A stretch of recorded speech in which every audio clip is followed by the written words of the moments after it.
No programa de hoje eu quero tratar uma vez mais de perguntas que recebemos aqui e que transmito a todos, porque o problema normalmente de uma pessoa atinge várias outras. Meu esposo e eu gostamos muito do programa da escola. De novo, amigos, com as nossas perguntas e respostas são para mim um conforto às vezes, uma preocupação outras vezes e em alguns casos quase um constrangimento. Mas esta daqui diz assim: meu esposo e eu gostaríamos muito que a Escola Bíblica do Ar nos ajudasse com um problema. Somos crentes, amamos a Jesus, não tenho um problema, mas ultimamente estou preocupada de saber se eu sou ou não batizada com o Espírito Santo. Será que o senhor tem uma solução para esse problema do meu batismo? Peço muito a Deus que eu seja selada no Espírito Santo, mas ainda não fui. Ultimamente estou tentando orar e nem consigo. Estou começando a sentir tonteiras. O que é isto? É um ponto falso na sua fé. Eu não sou vendedor de livros, eu não faço fortuna escrevendo livros. Meus livros são parte do sustento do meu trabalho. Mas neste livro, O Espírito Santo, Executivo de Deus, eu trato realmente deste problema. Esta coisa de dizer que não é selada, mas é crente mesmo da igreja, do ponto de vista bíblico não existe isto. Se a senhora e o seu marido aceitaram Jesus Cristo como Salvador pessoal, então a senhora e o seu marido já têm o batismo do Espírito Santo, já foram batizados. O que a senhora está esperando? Leia aqui em Atos capítulo 2, quando aquela multidão perguntou a Pedro: que faremos, varões e irmãos? Arrependei-vos e cada um de vós seja batizado em nome do Senhor Jesus Cristo para perdão dos pecados, ou mediante o perdão dos pecados, e recebereis o dom do Espírito Santo. O termo grego é dorian. Este dorian é o próprio Espírito Santo que habita dentro da senhora no momento da sua crença, da sua fé absoluta e total em Jesus Cristo. Agora, eu comento também os dons do Espírito.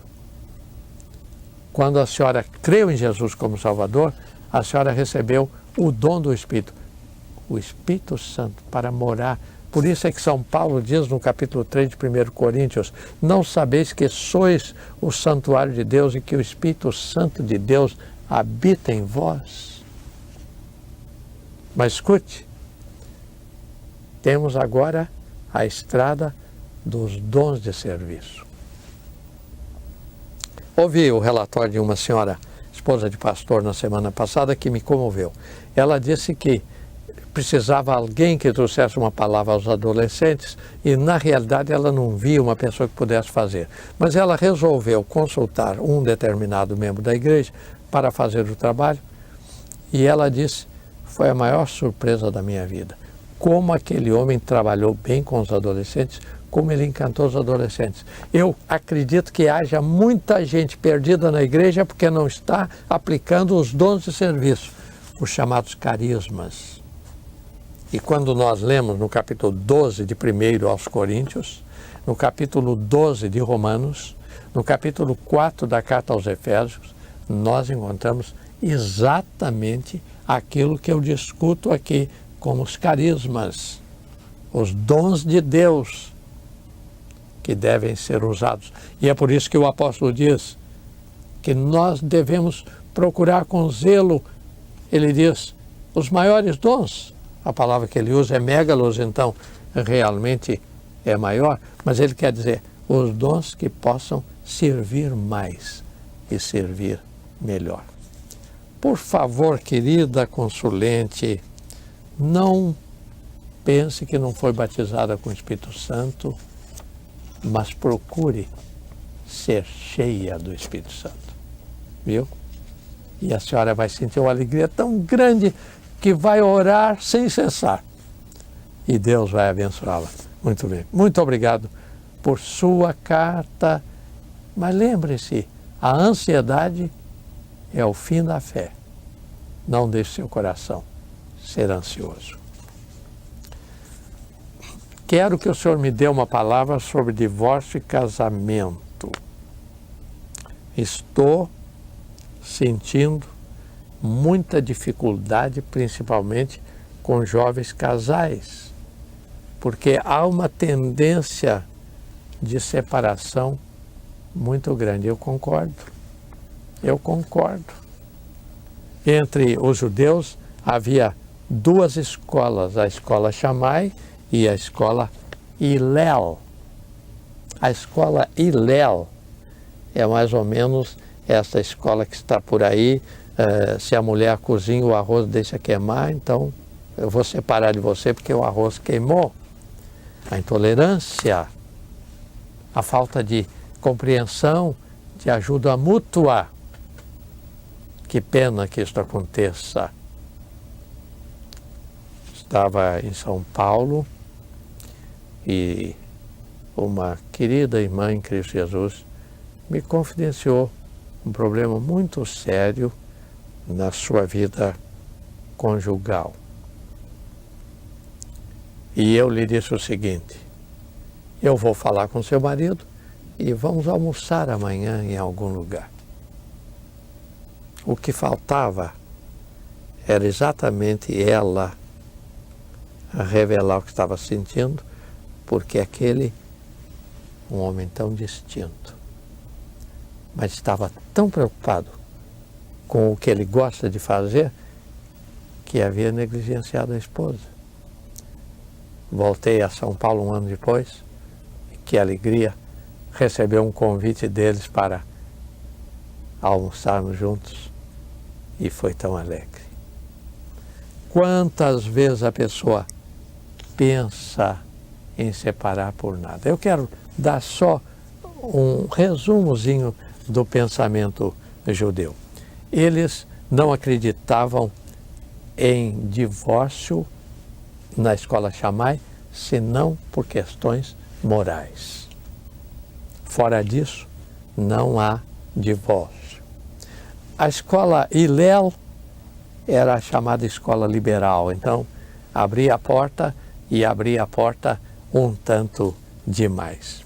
Mas era quase impossível para a mulher conseguir divórcio. Podia se divorciar, por exemplo, do marido leproso, do marido abertamente desvergonhado, do homem que estuprasse outra, mas tudo era analisado pela liderança religiosa daquela mulher. Jesus trata do assunto de uma maneira tão completa, tão grande, que só Jesus mesmo faz tão grande. Ele disse: deixará o homem seu pai e a sua mulher, o seu pai e sua mãe, e se unirá à sua mulher, e serão ambos uma só carne. Que coisa linda esta declaração de Jesus, inserida no capítulo 19 de São Mateus e no livro de Marcos, no capítulo 10. Eles alegaram então: mas Moisés deu carta de divórcio. E Jesus disse: por causa da dureza dos corações daqueles que queriam. Por causa da dureza, por causa da falta de fé, por causa da falta de tolerância, por causa da impaciência. Mas não porque fosse o melhor caminho. E Jesus então abriu uma permissão de divórcio por causa de adultério ou procedimento e moral. Eu tento, no meu livro Casamento Feliz, tratar do assunto, dar alguma luz, algum enfoque, alguma ajuda. Naturalmente, se houver interesse da sua parte, pode conseguir este livro através do nosso endereço postal. Estou um pouco confuso porque vejo muitas diferentes traduções da Bíblia. Eu sinto que há uma confusão quando se lê diferentes Bíblias no culto público. A solução que as igrejas estão encontrando é uma igreja adotar uma Bíblia para toda a igreja e aí unifica, ou então imprimir os textos a serem lidos no corpo dos boletins eclesiásticos. Uma ou outra coisa sugere. No meu livro Teologia Prática, volume 1, eu gostaria que você lesse esse livro, porque eu dou mais de 20 páginas para tratar desse assunto de traduções. E digo para vocês, eu uso normalmente 30 versões, mais ou menos. E procuro, dentro do possível e dentro do tempo de que disponho, consultar os originais quando isto se torna possível. E há passagens que, apesar de termos 30 Bíblias, não são exatamente traduzidas. Por exemplo, o uso da palavra tempo é tão interessante. O tempo e o tempo oportunidade. O que nós diríamos, o tempo kairos. É interessante. A oportunidade. E o tempo cronos, que é o tempo de relógio, evidente. Às vezes é difícil ao tradutor. Por exemplo, a palavra Espírito Santo e Espírito. O Espírito Santo é tão íntimo do crente que em determinados textos, em uma Bíblia aparece Espírito com E minúsculo e outra com E maiúsculo. Mas não é um erro propriamente de tradução, é a dificuldade de separar uma coisa da outra. E eu, honestamente, eu dou graças a Deus que nós temos várias versões. Agora, a tendência é realmente procurarmos evitar uma multiplicação inútil de versões. Eu, pessoalmente, não sou muito destas chamadas versões modernas, que são mais uma ampliação ou uma discussão ou uma coisa mais possível de uma. Mas nestas versões modernas, realmente a que eu acho melhor na linguagem simplificada é esta, a Bíblia na linguagem de hoje, porque ela usa os termos originais para compor a tradução. Agora, lembrem-se, não vamos de modo nenhum deixar as versões tradicionais, porque eu acredito fazem parte do plano e programa de Deus. Como eu gostaria que você pudesse dizer, como disse o salmista, escondi a tua palavra no meu coração, para eu não pecar contra ti. Ou então aquela outra, lâmpada para os meus pés é a tua palavra e luz para o meu caminho. E então aquela outra ainda do Salmo 119, desvenda os meus olhos para que eu veja as maravilhas da tua lei. É interessante, ele não pede novos olhos, mas ele pede uma nova visão. Eu gostaria que você continuasse usando a sua Bíblia naturalmente e, dentro do possível, vá adquirindo outras e leia-as comparativamente, porque às vezes se lê um texto que é um tanto obscuro aqui e fica mais claro com aquela outra versão. Eu agradeço cada pergunta que eu recebo sobre a Bíblia, porque esta palavra de Deus é o meu fascínio. Deus assim nos abençoe. Amém.